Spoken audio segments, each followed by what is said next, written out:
अस्सलाम वालेकुम दोस्तों, आज की वीडियो में हम आपके साथ चंद ऐसे शानदार घर के टोटके शेयर करने जा रहे हैं जो न सिर्फ आपकी रोज़मर्रा की ज़िंदगी आसान बना देंगे बल्कि वक्त और पैसे दोनों की बचत करेंगे। गोश्त को ख़राब होने से बचाने के लिए गर्मियों में गोश्त को ख़राब होने से बचाने के लिए एक कपड़े का टुकड़ा लेकर उसे सिरका और पानी में तर करें, फिर गोश्त को उसमें लपेट कर रख दें। वो काफ़ी दिन तक ख़राब नहीं होगा। चावलों को कीड़े से बचाने के लिए चावलों में नमक मिला दें तो उन्हें कीड़ा नहीं लगेगा। एक मन चावलों के लिए 1 किलो नमक काफ़ी है। नज़र की कमज़ोरी दूर करने के लिए अगर आप रोज़ाना एक अमरूद निहार मुँह 40 दिन तक बिला नागा खाएंगे तो नज़र की कमज़ोरी दूर हो जाएगी। उबले अंडे की पहचान। अगर आप ये देखना चाहते हो कि अंडा ठीक तौर पर उबला हुआ है या नहीं तो अंडे को पानी में डालकर घुमा कर देखें। अगर लट्टू की तरह से घूम जाए तो समझ जाए कि अंडा उबल गया है, और अगर ठीक से नहीं घूमे बल्कि लड़खड़ा कर गिर पड़े तो समझ ले कि अंडा अभी कच्चा है।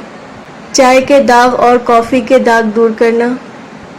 जिस जगह चाय या कॉफ़ी गिर जाए तो वहाँ फ़ौरन नमक छिड़क दें और खुश्क होने के बाद गर्म पानी में सिर्फ डालकर धो लें।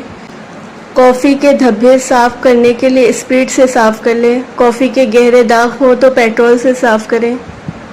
रेफ्रिजरेटर को कीड़ों की फफूंदी से बचाने के लिए जब आप शहर से बाहर जा रहे हो तो तवील अरसे तक रेफ्रिजरेटर बंद रखना चाहती हो तो साफ़ करके खुश्क कर लें और उनके अंदर काफ़ी सारा टेल्कम पाउडर छिड़क दें। काफ़ी अरसे तक रेफ्रिजरेटर बंद रखने के बावजूद फफूंदी या कीड़े नहीं लगेंगे।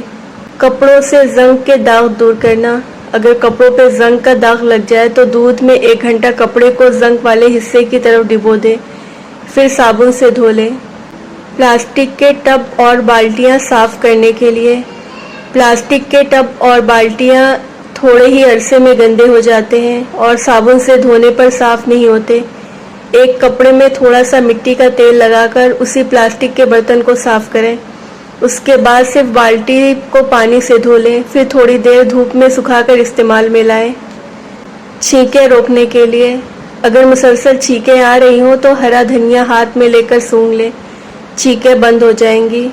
प्याज को कड़क करने के लिए प्याज को कड़क और अच्छा ब्राउन करने के लिए पहले स्लाइस किए हुए प्याज को 15 मिनट के लिए दही में भिगो दें, फिर फ्राई करें। इससे प्याज का रंग बहुत अच्छा आता है। बच्चों के दूध की बोतल के नेपल पर दूध की चिकनाई जम जाती है जो बच्चों के लिए नुकसानदेह है और नेपल भी ख़राब हो जाता है। उसको साफ़ करने का तरीका ये है कि नेपल के अंदर ढेर सारा नमक डालकर खूब तेज़ गर्म पानी से धोएं, सारी चिकनाई निकल जाएगी। बच्चों को पैम्पर बांधने से पहले ज़रा सा कॉर्नफ्लोर पाउडर की तरह लगा दें, नेपी रैश बिल्कुल नहीं होंगे। छोटे बच्चों के पेट में दर्द हो तो ज़रा सी हींग गरम करके बच्चे की नाक के ऊपर लगा दें, फ़ौरन आराम आ जाएगा। सर्दियों वगैरह के ज़माने में नहाते वक्त 1 बाल्टी पानी में 1 चाय का चम्मच मस्टर्ड पाउडर डाल दिया करें। बच्चों बड़ों किसी को भी मौसम का असर नहीं होगा। टॉवल वगैरह धोने के बाद 1 बाल्टी पानी में 1 चाय का चम्मच बोरिक पाउडर डालकर धुले हुए टॉवल भिगो दें, थोड़ी देर बाद निचोड़कर फैला दें, बिल्कुल नरम रहेंगे। बादाम पिस्ते ज़्यादा दिन तक रखना हो तो पैकेट में 2-3 लौंग डाल दें, कीड़ा लगने से महफूज रहेंगे। सूप की यखनी अगर अच्छी बनी है तो उसकी पहचान ये है कि जब यखनी ठंडी हो जाए तो वो हल्की हल्की जमना शुरू हो जाएगी। बकरी के पाए या गाय के पाए धोने से पहले अच्छी तरह आटे की भूसी लगाकर आधे घंटे तेज़ गर्म पानी में भिगो दें, आराम से साफ़ हो जाएंगे। बावर्ची खाने की मोरियों में रोज़ाना रात वॉशिंग सोडा डालकर तेज़ गर्म पानी डाल दें, मोरियाँ कभी बंद नहीं होंगी। दाल पकाते वक्त 2 बातों का ध्यान रखें, नीम गर्म पानी से दाल को धो लें और स्टील का चम्मच कभी भी इस्तेमाल ना करें, लकड़ी का चम्मच इस्तेमाल करें। पूड़ी या पकौड़े, गुलाब जामुन वगैरह जब भी तलें हल्की आंच पर रखें, स्टील का चम्मच इस्तेमाल करें। पालक या सरसों का साग धोने के बाद आधे घंटे के लिए एक बड़े बर्तन में 1 चाय का चम्मच हल्दी डालकर भिगो दें, सारी कड़वाहट निकल जाएगी। कलेजी गुर्दे पकाने से पहले कभी भी नमक न डालें, सख्त हो जाते हैं। जब भुन जाए तो नमक डालें। दही बड़े बहुत ज़्यादा नरम बनाने हो तो पिसी दाल में 1 चाय का चम्मच दही मिला दें और अच्छी तरह फेंट लें। औरतें घर में गुस्सा क्यों करती हैं? आइए इसकी वजूहात जानते हैं। औरतें घर में गुस्सा क्यों करती हैं? एक हकीकत में अक्सर नज़रअंदाज हो जाती हैं। अक्सर मर्द ये शिकायत करते हैं कि उनकी बीवियां हर वक्त गुस्से में रहती हैं, चीखती चिल्लाती हैं या बात बात पर बरहम हो जाती हैं, लेकिन शायद वो ये नहीं समझ पाते कि ये सिर्फ रवैया गुस्सा नहीं, बल्कि अंदरूनी दर्द, दबाव और जज्बाती थकन की एक खामोशी पुकार है।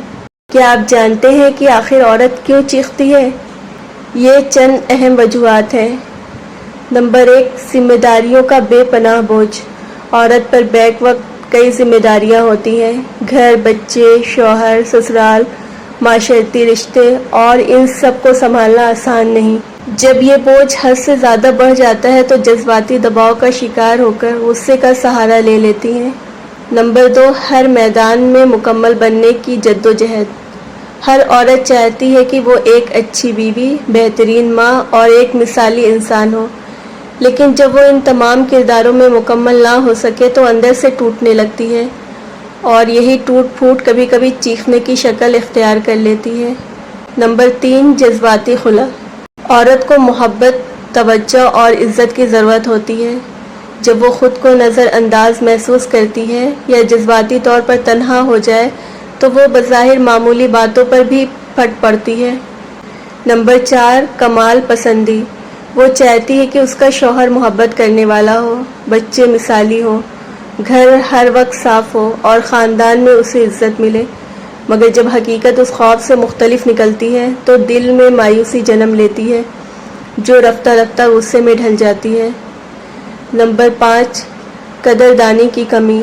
अगर उसकी मोहब्बत, जज्बे और एहसासात की घर में कोई कदर ना हो तो वो चीख कर अपनी अहमियत याद दिलाने की कोशिश करती है।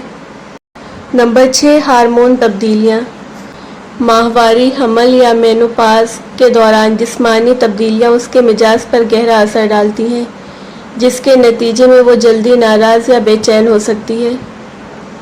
दोस्तों, ये थे आज के चंद ज़बरदस्त घर के टोटके। अगर आपको वीडियो अच्छी लगी तो लाइक और सब्सक्राइब करना ना भूलें, ताकि हम आपके लिए मज़ीद ऐसे ही फ़ायदेमंद टोटके लाते रहें।